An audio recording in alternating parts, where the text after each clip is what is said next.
IKEA always asks, what makes a house a home? Comfort? Making your place your own?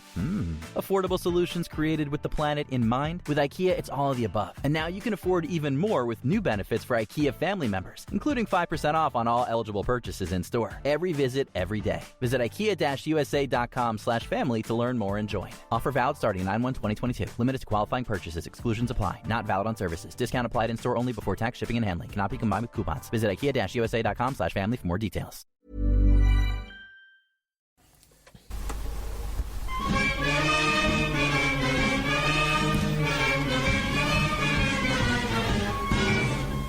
Hello, EggChasers. It's the EggChasers Rugby Podcast, a podcast about rugby that doesn't take itself or the game too seriously. Back in the Rugby Dungeon for a second podcast. Because, yeah, all the other podcasters, they're like, Six Nations is on. Let's make sure we do an episode now. We've done that as well, in fairness. But we are bringing you another extra bit of content because we really do care about the grassroots game. And we're going to demonstrate that right now. JB's in the Rugby Dungeon with his OnlyFans bare feet on. That's right. Do you want me to take a good shot? Why has this triggered something in my memory? Did you see the article that I shared about the guy with the OnlyFans page? No, the story. The story. Was it a couple started the OnlyFans page and ended up with like $5,000. It was his wife suggested that maybe she could make some money for them by going on OnlyFans, and then he wasn't sure about her, understandably, going, no, I don't want people to look at you like that. And she said, what about feet? Yeah, feet's okay. And she said, you've got nicer feet than me.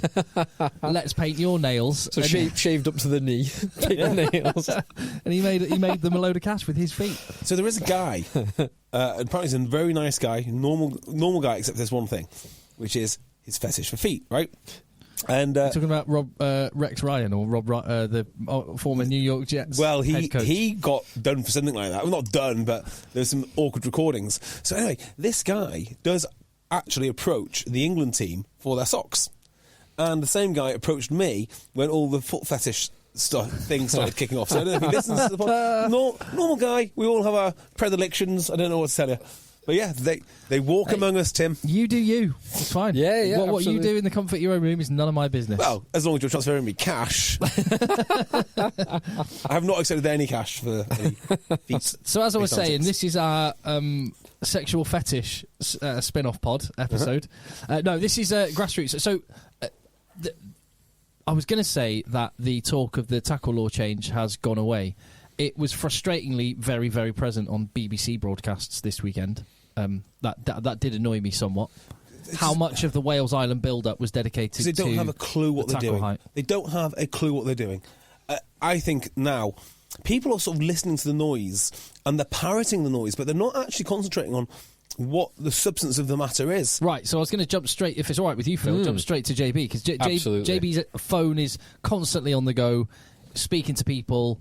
You're right, you're in the thick of what is going on at the grassroots level. What's happening? Well, yeah, so let's just take this sort of back a step, right?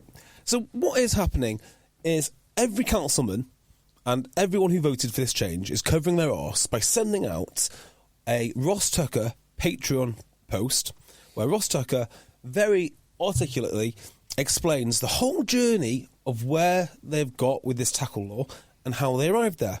And it's wonderfully written, and it's a great bit of narrative writing because it just explains where they've been. It doesn't really tell you why we need to do this, it just tells you where they've been. So if you read it, you end up reading something like, what do you reckon it is, Phil? About 2,000 words? Yeah, easy. It's a good 20-minute plus read. It's a good bit of content to digest. Might even be more than 2,000 words. But people are not digesting it. So what they are doing is saying it's been peer-reviewed. What has been peer-reviewed? The science is on our side. What science is on your side? This is a fascinating element that's emerged in the last few years, hasn't it? This peer-reviewed, this science, this data, it's odd. Yeah, I have no issue with the science. I think the science is absolutely rock solid. Yeah. But they're just not interpreting it right. So, well, no, they are interpreting it right. And this is the maddening thing, right? It's there for everybody to see.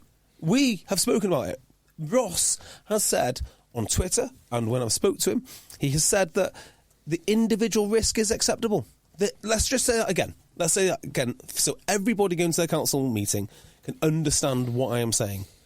The individual risk has not changed. It is substantially lower in the pro game. And it is higher in the programme. Yeah. Sorry, lower in the amateur game than in the programme. And it is acceptable.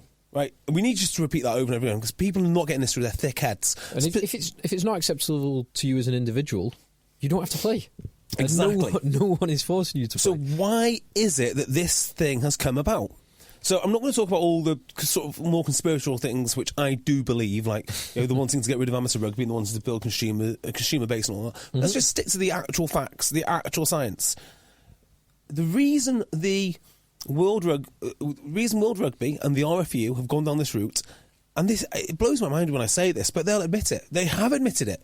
Is because the more people that are exposed to a risk, the less acceptable that risk. Sorry, the lower the acceptable risk has to be. So they're taking a game which has been played for 100 years plus, and they're lowering the risk today. Yet the game hasn't changed. Why? What is it that you're doing? And they all say, because, well, so many people play this game, we need to lower the risk. And effectively, all it comes down to is a public health argument. I can't see any more substance in this. Now, I truly understand everything about it, other than a public health argument, which is, well, it's going to take up time with the NHS, it's going to take up work days, it's going to say... Well, but it was ever thus. They're also concerned about the lawsuits. They're lying about that, right? Well, if they're not concerned about the lawsuits. I mean, everybody with half a brain knows that an amateur rugby player is going to be mostly unsuccessful with a lawsuit unless it is literally me telling you as like a superior or someone in the club, get back on that field now. But even if you're incredibly successful, if the RFU World Rugby are incredibly successful in the lawsuits, it could still cost them millions of pounds. Yeah, but... That's what they're concerned about. Because I tend to agree with you that those lawsuits would be incredibly hard to prove. Yeah. The bar for success is so high because you would have to prove that there was negligence, as in the RFU specifically knew loads of information and deliberately withheld it from all the clubs. Yeah, exactly. The one bit that I would be nervous about if I was World Rugby would be, and we spoke about this on a pod a while ago, they changed the concussion protocols. They've changed many times, but they changed it. So I remember I got knocked out with a massive black eye when I was like 10 years old, playing at Sedgley in the mid-90s. I had 3 weeks off. And until, like, the standard guidance for any concussion or certainly any knockout since forever until about the mid-2000s was mandated 3 weeks off.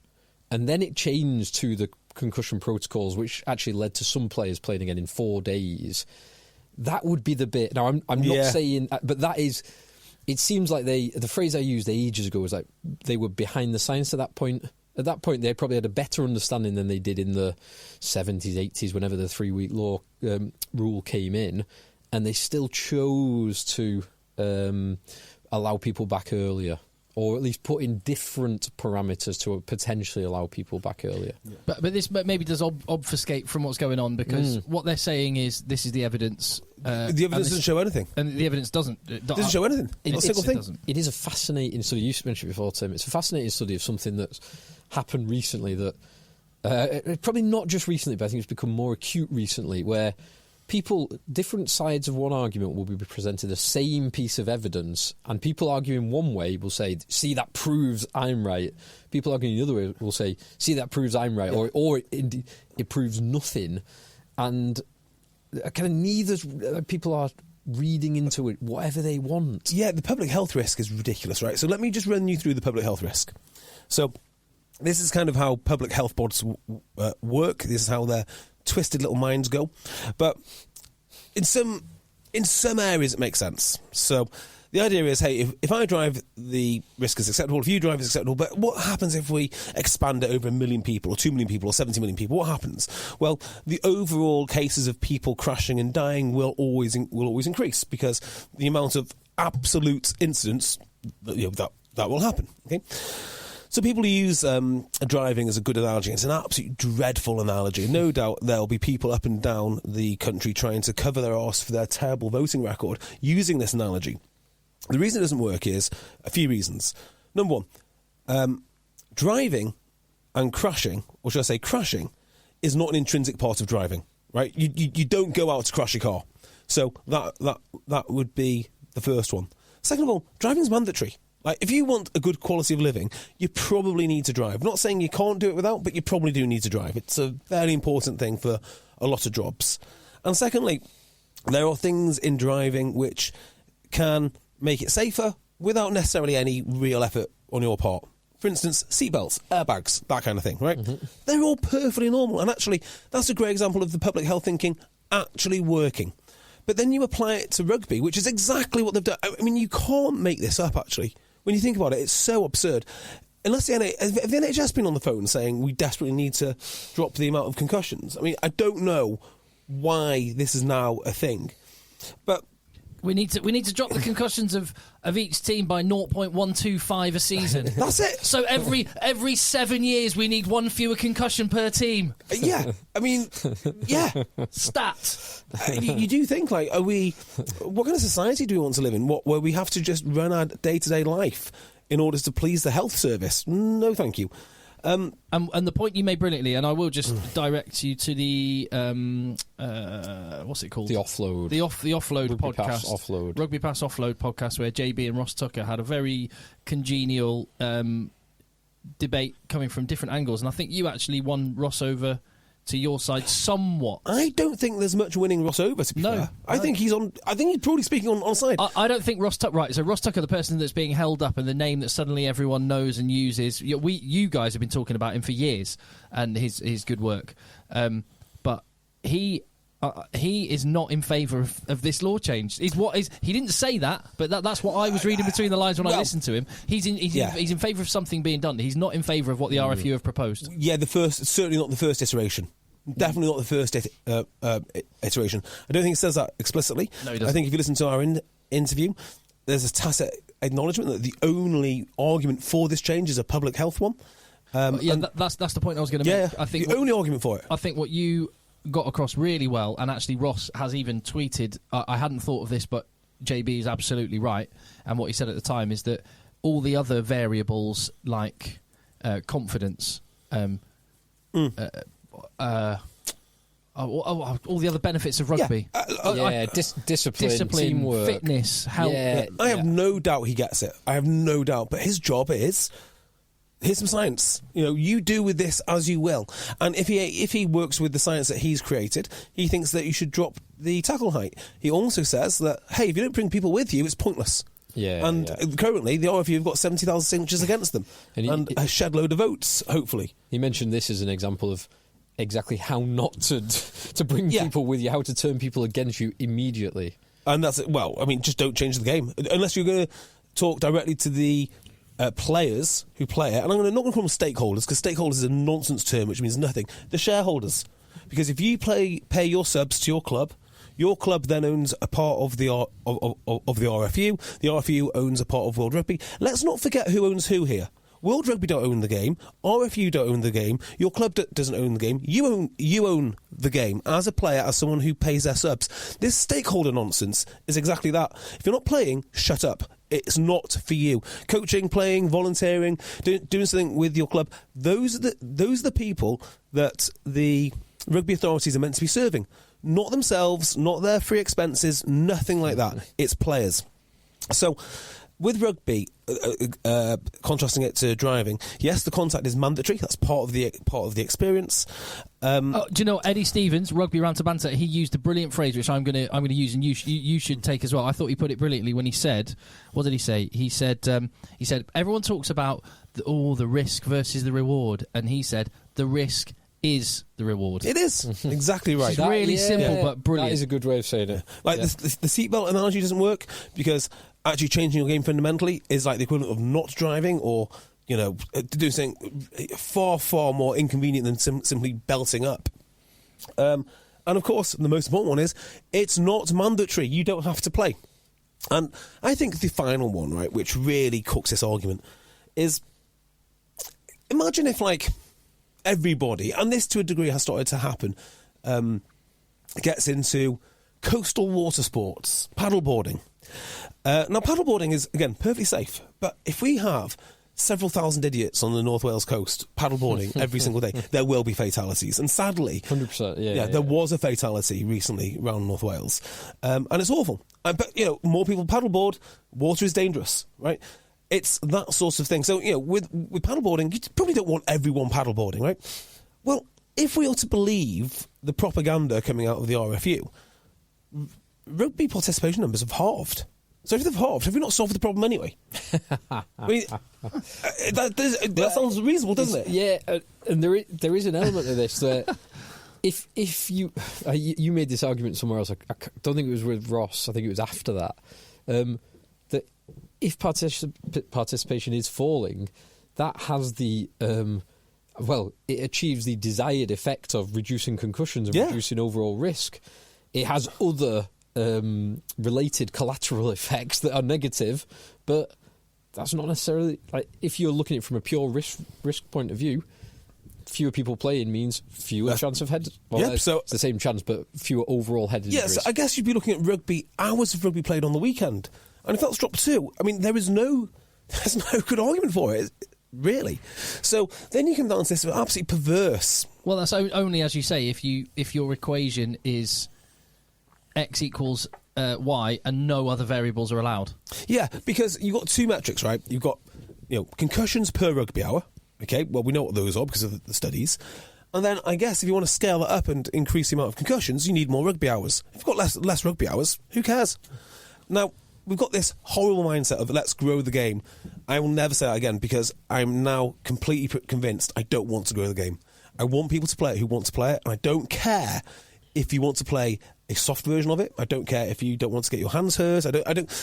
If that's the sort of game you want to play, there are other games for you. Go and play that one, because by growing the game, according to the logic of the public health lobby and the RFU, means you've got to lower the acceptable risk. Well, thankfully, the RFU have done a great job of getting rid of players. But are we saying we want to grow it for the sake of it? Or are we saying we want to grow it because the things that rugby entails are deeply special and important to us? We get a lot out of it. But ironically, the more that we grow it, the more of those special things we're going to take away from the new participants. Yeah. Well, I'd also argue, and this is the context in which I see rugby at the minute. With a 15-year-old son, I see that having watched him grow up, I see there is a massive need and a hunger in young men to have outlets like rugby. Of course. And I don't think people are very comfortable with that. I know we've been over that one before. Here's some news. Bill Sweeney's been calling people up. So Bill Sweeney reached out to me not so long ago for other things. This is the way he operates. He sort of tries to get people on side. He's a very, very convivial guy. If you ever speak to him, he's very sort of smooth and he's good. He's easy to talk to. I'm sorry to do this on the podcast. I'm just going to tell you something. I'm going to turn the microphones down. Yeah, sure. Yeah. But that does stack up because of where he's from. Wow. Oh, my word. Yeah. Sorry, that's really... I hate... That's a really annoying thing to do, but I've been... First cousin? I keep... No. That doesn't matter. Okay. All right, so... Yeah. Yeah, so he's been calling people who are very, very involved in this fight against this tackle change to try and get them on side. And do you know what he's saying? He's saying, basically, he's not in favour of the changes. So this guy... So this guy... Right, has thrown his council underneath... Well, he's made the council vote for it. He's then calling around people who are involved with fighting the changes to say, do you know what? I was never really in favour of all this. I can give you 700,000 reasons why he's doing that. And I'm thinking, just be careful with this guy, because he's obviously said something to council. He wants them to go in one direction. He's trying to sort of pacify the resistance by, sounds like, deceiving them. So, a very, very... very bizarre bloke.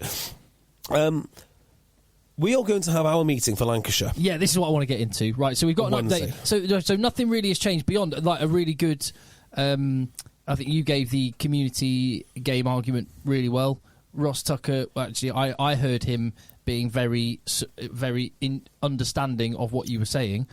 And that's really, there's not been a lot of development since. So now we're getting into all these meetings which are starting to happen, which the one for Lancashire is at Liverpool St Helens on Wednesday night. And I'm looking forward to anybody trying to educate me about the science. I mean, I can't wait. I'm telling you, that's what they're going to do. They're going to spend most of the meeting... Best of luck. ...trying to sell it.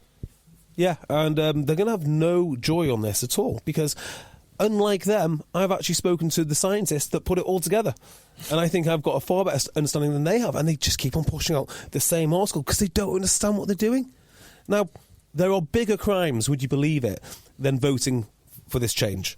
And I think the biggest crime that the council have to answer to is not understanding their constituents, not standing up for them, not standing up for the game, not being able to communicate why the game is important. And this is why they've ended up in the situation that they are. And if they dare tell you, this goes to anyone now going to their county meetings, they dare tell you they're future-proofing the game or something nonsense like that, just remind them, they did such a bad job representing people that they know, spent their lives around, could easily consult, and apparently are a part of that actual cohort. They did such a bad job of representing them. What sort of arrogance would it take to think that they know what the best options are for 8-year-olds currently playing tag rugby in 10 years' time? They seem like the least qualified people to future-proof the game. So future-proofing doesn't work, the science doesn't work, the reasoning for it doesn't work, growing the game, it's not... I mean, what are you going to grow? What are you going to grow? Like a version of netball. As a head coach in my league referred to it, it should be called rugby ball.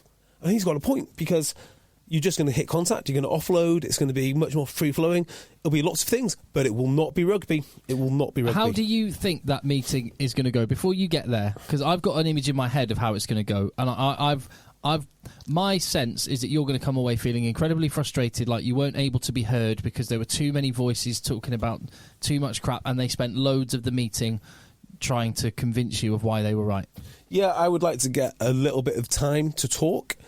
I'm sure they'll try and limit that time, so you need to be very concise with your points, and the points are basically this: lowering concussions in our league from a theoretical 19.6 to a 16.2 is not my idea of safety. You know, if 19.7, how many teams are in your league? I think it's 12. All right. Well, I'll crunch the numbers and give you the numbers for your league, so that when you go and talk about it, you can say. Well, we'll just use the actual numbers. We'll just use actual numbers. But those numbers, the 19.7 to 16.4, is based on 14 teams. Yeah, but there are 14 team leagues in Lancashire, so it doesn't really matter. So it can't be that. So other changes have to be coming down the road following that. So you need to make a stand right now.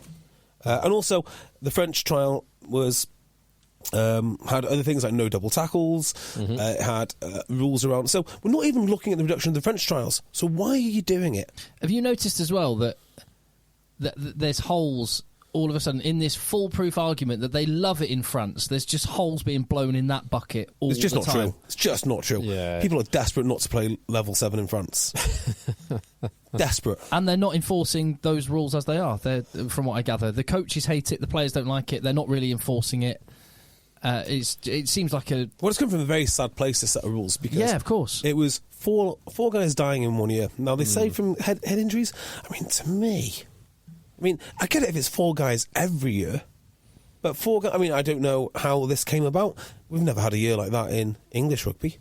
Not a decade. I'm sure. No, but you do understand it was the things like Matt Hampson and a couple of spinal injuries as a result of scrums that prompted the scrum safety engagement to be changed. Yeah, scrum is probably a good example of changes for the better and for the worse. So for the better, well, we've not had another Matt Hampson, so that's obviously a great thing. For the worse, though, the slower you make the engagement, the more deliberate, the more processed you make it, the more focused the athlete needs to be, and the less people can do it. And the example I give is, say, if you look at a sport like wrestling is actually really, really safe because they remove all of the bits from wrestling. I'm not talking about WWE, of course, I'm talking like the Olympic style, right? Or freestyle wrestling. They remove all the dangerous bits, like all the locks, all the snapping of joints, chokes, so on and so forth, right? And because of that, you've just got these absolute mutants who are incredible at cardio, incredible at strength. And if you're not that sort of athlete, you can't wrestle. There is no room for, the jiu-jitsu guy or the judo guy. It's just that. And it's the same with scrimmaging now. So at the very top level, all of these laws have meant that because of the engagement process, you've got these, 6 foot... Well, I was going to say 5 foot by 5 foot by 5 foot, but they're more like 6 foot by 5 foot by 5 foot now. They're absolutely enormous, and we'll never go away from that. So it shows as you make the rules more specialist, the athletes too get more specialist. I also think the scrum's a perfect example that actually proves your fundamental point that it isn't an issue in the amateur level. Yeah. Because again, I refereed an under-15s game today. Loads of scrums, not a single collapse. IKEA always asks, what makes a house a home? Comfort?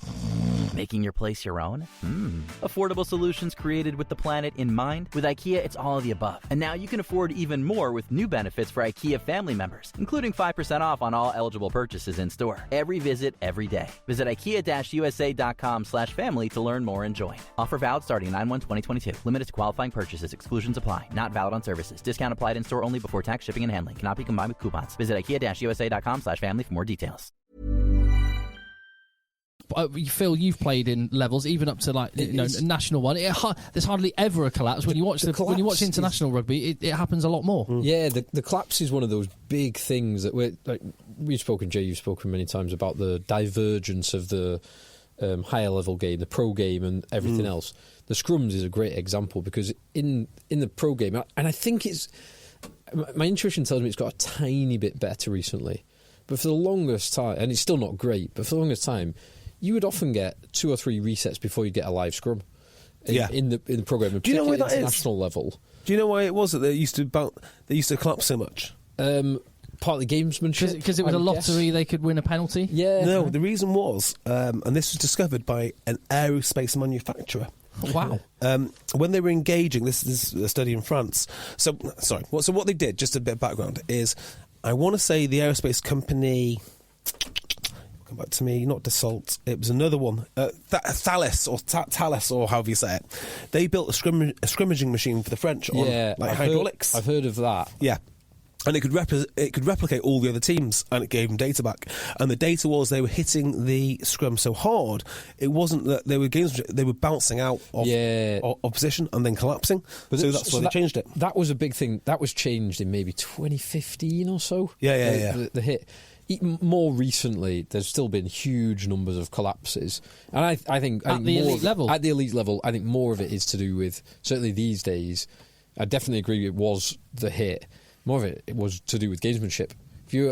If you were on the opposition's line and you wanted a penalty, well, surely you're not going to collapse because you've got good attacking ball, are you? Yeah. Therefore, the collapse must be the defensive team. If you're getting I've been in a scrum. I've played hooker when we've done this, so I've been one of the people diving there with putting their head on the deck. You're getting pumped in the scrum, and you just go, right, let's take this down, and it becomes 50-50 then. Yeah. So whereas actually you're guaranteed to get a penalty if you don't go down. If you go down, you might get the odd one. Yeah, I've done this in a playoff final. So I was up against a guy who Phil, called Sammy the Snake. Played. Yeah. What was the highest level that he played? He played probably tier 3. So tier 3, I'm in a tier 7 playoff, looking to get to tier 6. He's playing for Eccles at the time. He's playing for Eccles. He comes down the first 2 scrums. Yeah. In my head, I'm like, I'm not going to give him even the chance to beat me up. We're going to collapse it straight away. So first one collapsed, second one collapsed. We won 2 penalties, and all of a sudden the ref is on my side. And after that, it was just walk in the park, because he can't be aggressive. He can't do anything really. At that point, it's won. Yeah, so there are things to be done. That's very much the gamesmanship. But other than you in playoffs, JB, you hardly ever see it when you watch lower level rugby. Hardly ever. So going back to the meeting, what are your expectations and hopes? I don't know. I've never been to a meeting like this before. My hope is, speaking to as many people as I've spoke to around the game in Lancashire, that the strength of feeling will still be high. Now, I think people have been a bit fatigued with the whole thing now, and I think they're thinking, we'll just accept it, or something will happen. And I don't think it's going to be as heated as it would be if we did it 2 weeks ago. But hopefully there is going to be a lot of heat there. There's a lot of good senior rugby people there who will have a lot of views, and I think it will probably end up, hopefully, with us saying, no, you're going to have to go back and redo this. I mean, I personally, even because I'm a little bit more unreasonable than other people, I want to see my councillors deselected anyway now. I mean, the more I think about it, the more incompetent the vote was. And it wasn't just the vote, it was the misunderstanding of the game, the misunderstanding of the players, who they're meant to represent, by the way. mean, that's the biggest crime of all. They're meant to represent us. They're not here, I'm sorry to say, make the same points over and over again, to represent the future beneficiary who does not yet exist. The imaginary future beneficiary. I like that line from your letter. But it's exactly what they're thinking. So that's not their job. It's to represent me and my friends and my club, not the people that don't play it, nothing like that. And they didn't do their job. So because of that alone, I think they should go. I think they should all go. And that's what I'll be pushing for, regardless of if they want to rescind it. I'd like to make them rescind it and then go. But I don't know I don't know how much power we have. I have no real idea. I think the best chance at stopping it completely is forcing the RFU into a special general meeting. Because yes, which will happen. And if that happens, it's not this thing is not going through. Yeah, no, that is happening. That is 100% happening. There are enough clubs that will happen. But I just think we need to sort at a local level. What really boiled my blood this weekend is a friend of mine had hospitality with the council, and I had a few pictures of him and some of the councilmen. I'm like, these guys are living it up on our money, right? On our money, and I'm fine for them to do that. I actually always think that the council job should almost be like a reward for good service to rugby. But as soon as you betray rugby, the thought of them drinking on our money, having their little dinners and their tickets, it boils my blood because they've let us down and they've betrayed us all. So they need to go regardless. They need to go. I think the biggest reason they needed to go is because they couldn't get in the public square and mount a muscular defence of rugby union. And that, for me, is criminal. That's why they've got to go. If you can't mount that defence, let someone else who can do it. And I reckon when you look at the player participation numbers, you'll see like the ladies' game is doing fine. That's sort of growing. The men's game is dying. And I think one of the reasons the men's game is dying is because nobody truly loves it. No one who cares truly loves it. And if you don't love it, how are you going to promote it? How are you going to argue for it? How are you going to make sure that people are coming down and remain enthused? At the moment, it's all negative, and that's because these guys who are in charge of the game really do not care about it. So they should move aside. Or at least they are, because I think a lot of these people are really good rugby men. Were? I mentioned on last week's podcast. I tend to agree, and that's why it's so disappointing. So what I'm saying is maybe it's that the lure of all of the trimmings that you get from that role was enough to be swayed by the people that were telling them what they should think. Yeah. Do you know, one of the conundrums in my mind, which I can't get over, is people accuse these guys of being like, what do they say, 62 old farts or 54 old farts or something like that, right? There's some derogatory... That was a Will Carling thing from back in the day. Yeah, but that sort of still kind of is the, male, stale and pale, or, they're out of touch. Now, in my mind, that's actually a virtue, because I would like to think that we're sending these guys over to the council who remember the history of their club, remember who played before them, know who are playing now, know what's important. And maybe it's that intransigence to change which conserves the game. But for them to be so radical, I just don't understand that. I don't think you can say that they are, just out of touch old men in the way that they're painted, and for them to sort of do this, that's why it's so surprising to me. Exactly. So the way it should operate is if the RFU want to go off and be radical, say, and try and take progressive change. That's the role of the council, just to go, whoa there. Yeah. Whoa there, we're representing people that play. That's it. Sport. So just actually, we're telling you with one voice. No, just calm that a little bit, and then it's kind of that's when you have. That's how the distribution of powers work in America with the Senate and Congress and the judiciary. And when one goes too far, the other two are there to pull them back. And that's the role of the council. People saying like, "Oh, it's a terrible way to govern the game." Well, in my mind, if they did their job properly, it'd be a great way to govern the game. So it leads me to think: are they there because they're good rugby people, as we keep on saying?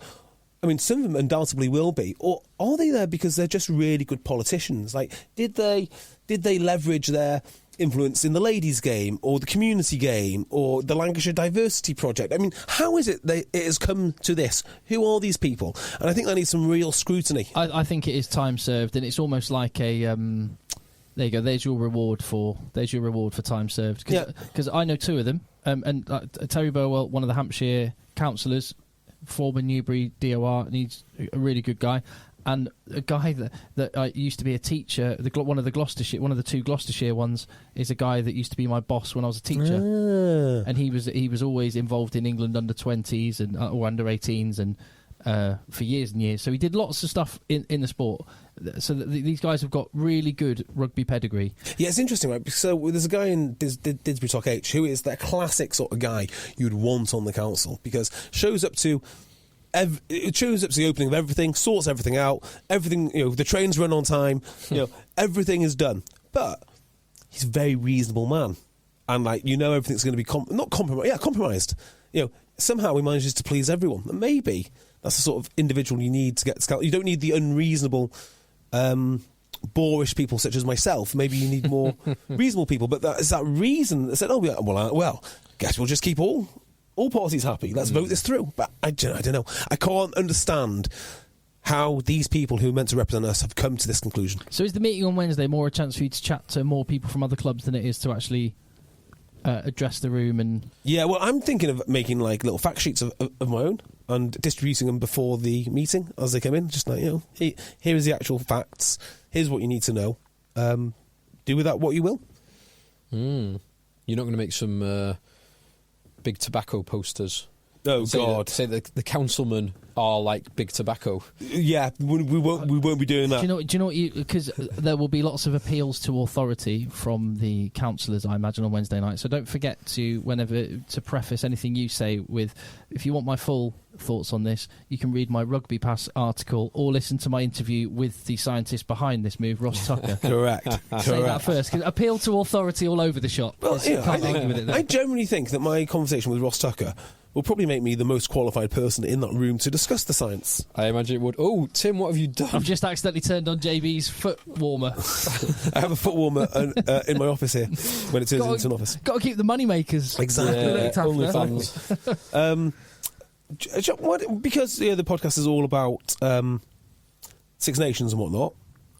Did anything happen in Broughton Park under 14s this week? Under 15s. Under 15s, sorry. Played our local rivals, Trafford Metrovic. Don't like the tone of your voice. No, it was good. Do you know what we had? We had a Warrington Wolves scout at our game. Did you? Interesting. And what was he looking for? What did he like?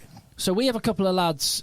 We had a couple of lads from our team who went over and played with Waterhead? St Anne's in Oldham.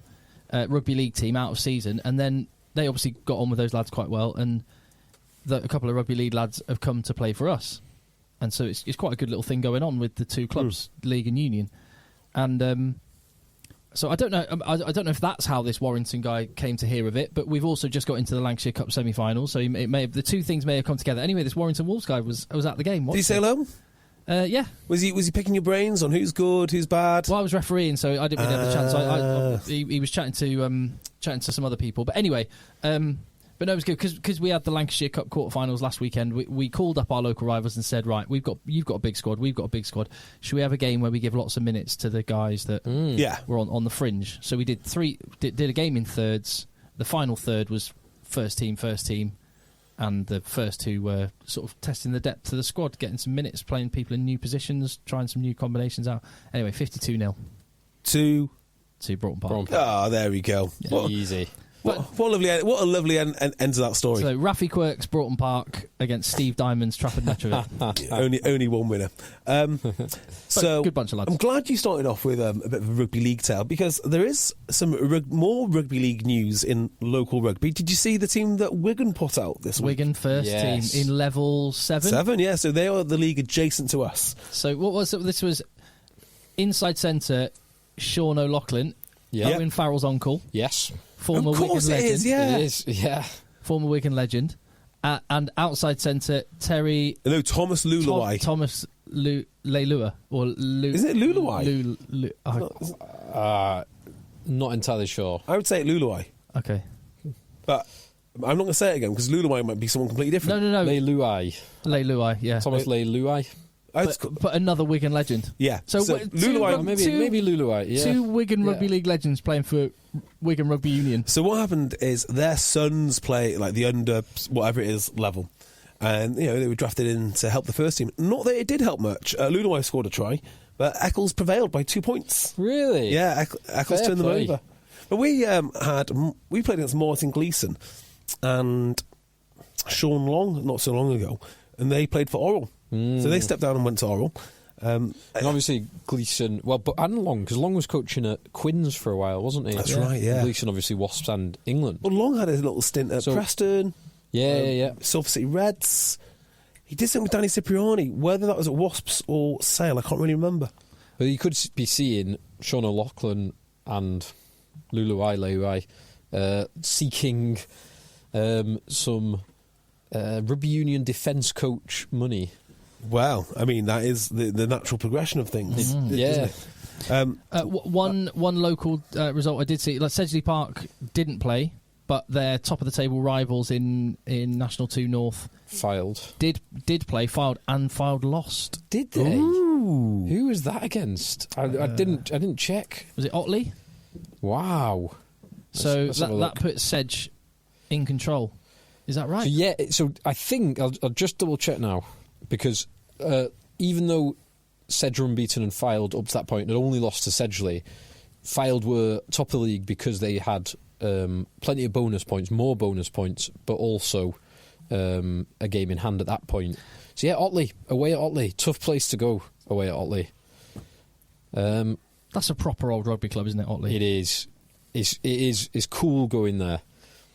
Is it as cool as Furswood Waterloo? Because that's one of my favourite places to go. It's that kind of place. Is it?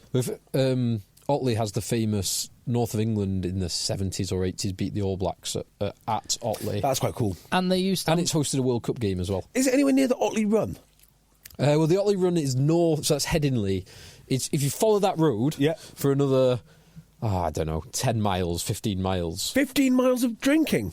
Now, the pubs, in the centre of Headingley, there's a pub every 100 metres. Mm-hmm. As you get further away from Headingley, you're probably talking a few miles between pubs. Well, get the steps in. I'm sure back in the 1990 sort of era, I'm sure there was one of the England players was Otley. It wouldn't surprise me. Sedgley did play, actually. They beat Sheffield Tigers. So that puts Sedgley... So Sedgley are now top, but only by 1 point, even though Sedgley are unbeaten and Fylde have now lost 2. Sedgley are only 1 point ahead. I did love that. So the England team that got to the 1991 World Cup final, there were players, as when they were playing for England, like Wade Dooley was Preston Grasshoppers. Yeah. It was cool. Because that was obviously before the Premiership, as we know it now. So, before professionalism. So they'd have had to go to play for County, and County they'd go to North England, and then North England they get selected for the English team, which is an old school way of doing it. Well, I lost my first league game since 2019. Did you? We did. Dear. You were saying that. Does that mean you're in trouble against the metropolitan, densely populated, massive catchment area of Didsbury is head to head in a top of the table tussle with the parish of Tarleton? Well, let me explain our situation. So we went to Aspel this weekend, and no word of a lie, we lost by, I think, we needed 3 tries to come back into it. So we got roundly hammered. It was like 34-14 or something, right? Oh, you said you were missing a few boys. Yeah, but my view is if you pull on the Talk H first team shirt, that's the first team. I have no time for these teams that whinge about their availability. Yeah. It is what it is. The boys that played are the first team. That's the end of it. So we got roundly hammered. Aspel had some of the best players I've seen at this level in a long, long time. Really? What positions? Backs? So we knew we were in trouble when they got the ball. They come on the ball at incredible speed. Then all of a sudden, their 13 stopped dead, looked over his shoulder, threw like a double miss pass over our on-rushing defence into the hands of this winger, and just screeches in. And I'm like, oh, that's a problem. That was quite good. Yeah, that was really quite special. And then the next try that we conceded, then we went and scored. So we had when you couldn't pin them down. So when we had the ball, we weren't too bad. Mm-hmm. There was no jackal threat. There's nothing like that. We had line-outs, line-out drives, scrums. Everything went reasonably okay. We worked our way to get to, I think we went ahead at one stage. and then their winger got the ball. And now this winger scores. I can't remember if he scored 1 or 2. Or he might have got a hat-trick, actually. So his second try, he just dances around everyone and scores. I'm like, this guy is very good. He cannot have the ball again. Third try, he chases a kick to the corner, like crossfield kick, score, and he pulls his hamstring. If he hadn't pulled his hamstring, I think we'd have been in the red by about 50 points. Wow. I mean, that's how serious. It was 31-13 was the final result. 31. So yeah, we missed both of our conversions. So what kind of player was he? Was he big? Fast, steppy. Yeah. So the thing with Aspel is they have a load of lads who play rugby league. Yeah. And this weekend was a preliminary round of the Challenge Cup, so they're actually missing a few. So they've got this like phase of the season where they're incredibly strong. Yeah. And they put in a lot of work, I think, in keeping these rugby league lads in. And you can just tell by the way that they play. But so the loose head prop was like ex-Wigan. I want to say ex-Wigan. The 13 is ex-Wigan Warriors, like 7 appearances, Gateshead Thunder. Just proper good players. But the thing is, you must have been at least comforted by looking at the other results from the league when you realised you'd lost. Wow. Top of the table. Whoa. Oh, Meanwhile, Yeah. I think it's Red Rocks where West Park St Helens play, led by the legendary Paul Arnold. Arnie. And, of course, Morris Forcivalou turned over Taunton. Nice. So they've done you a favour. They've done us a huge favour, and apparently they won with a last kick of the game, 50-metre penalty. Wow. So absolute scenes. So were you However, texting Arnie? Well, yeah, I call him after every game to see how they've done. However, Tarleton and Didsbury Tock H are in a tussle at the top of the table, but it's not just a two-way tussle now. This might be one of the most exciting leagues in all of domestic rugby in England, because going away to Warrington, a proper... this is like... Couldn't get a more rugby league, rugby union match. Warrington 19, Liverpool St Helens 23. Puts Liverpool St Helens with a game in hand over Didsbury, level on points with Didsbury. Right, yeah. So game in hand, yeah, well, it gets worse, right? So, yes, that is absolutely true. That is a thing that happens. So Andy Northey's Liverpool St Helens are playing us this weekend. Oh, that's a hell of a game. Yeah, and then weekend after that, we've got Tarleton, and Aspel are fairly confident that the squad that they've finally got together are going to stay together. Aspel have got both Tarleton and LSH at home, and LSH have still got to play Tarleton. Permutations everywhere. So, we're not out of it. We're just nowhere near as comfortable as we hope to be. And when does the season conclude? 6 games time. 25th of March. No. When does my rugby career conclude? 6 games time. No, JB does not. JB's Didsbury Tock H does not have a game on the final weekend of games. The final weekend, Liverpool St Helens and Tarleton are playing. Didsbury Tock H, that's when their extra game isn't played. So JB's final game is on Super Saturday. I know. Oh, I know. Tell you what, this is one of the best leagues. Are we going to have to not go away and come to Didsbury Tock H for a massive rugby union bender instead? Well, we might exactly have to do that. Also, I've got to get a unseaworthy boat onto the water by April 4th, so I might not be able to spare any weekends anyway. Weekends, cash, anything. Have you got your boat insured yet? Oh no. So final weekend. So it could come down to this. Well, no, so the final weekend for Didsbury. The penultimate weekend for the league. Oh, also, I think Widnes have got to play LSH, and Widnes are going great guns. I was going to say, Widnes go to LSH, Tarleton go to Aspel, who just beat you, and you're at home to Sefton, who look like they're a team that you should beat. I'm not saying anything, because one of the things the Aspel have said is, you said on your podcast, you've got Aspel and then 2 big games. Should never have said that, and I apologise. You shouldn't have said that. So I tell you what, was that printed out and pinned up in podcast that? Podcast that. Well, there you go. So I think Widnes seem like they're doing awesome at the moment, and they can play beautiful rugby. So I think that they will do LSH. I don't know how Tarleton and LSH pan out. We just need to beat LSH, and LSH are going to have their hands full against Aspel if Aspel come out with the sort of performance that they did against us. So what a league! I tell you what, if you're talking about Six Nations this weekend and not ADM level 7, I don't know what you're doing with your life. I really don't. Before we depart this, I just need to find out how my boys got on. Marlow. How did Marlow go? See, I've been so engrossed with level 7 this weekend. Yeah, big win again. 44-12 against Milton Keynes. Have that. That is That's three on the bounce for Marlow. 4 out of the last 5. And in the table, that means Marlow in the Counties 1 Tribute Southern North are second. Chin of 3. Chin of 3 are ahead of them. Oh, I hate Chin of 3. Aylesbury didn't even play, so... I was just looking up Aylesbury's fixture. Yeah, we can't really talk about them this week. Never mind. Good stuff. Right, that's the rugby you really care about. If you really want to bother, if you listen to this first, Nations. if you really want to talk about Six Nations, all that, then fine. Otherwise, nice one. IKEA always asks, what makes a house a home? Comfort? Making your place your own? Affordable solutions created with the planet in mind? With IKEA, it's all of the above. And now you can afford even more with new benefits for IKEA family members, including 5% off on all eligible purchases in store. Every visit, every day. Visit IKEA-USA.com/family to learn more and join. Offer valid starting 9/1/2022. Limited to qualifying purchases. Exclusions apply. Not valid on services. Discount applied in store only before tax, shipping, and handling. Cannot be combined with coupons. Visit IKEA-USA.com/family for more details.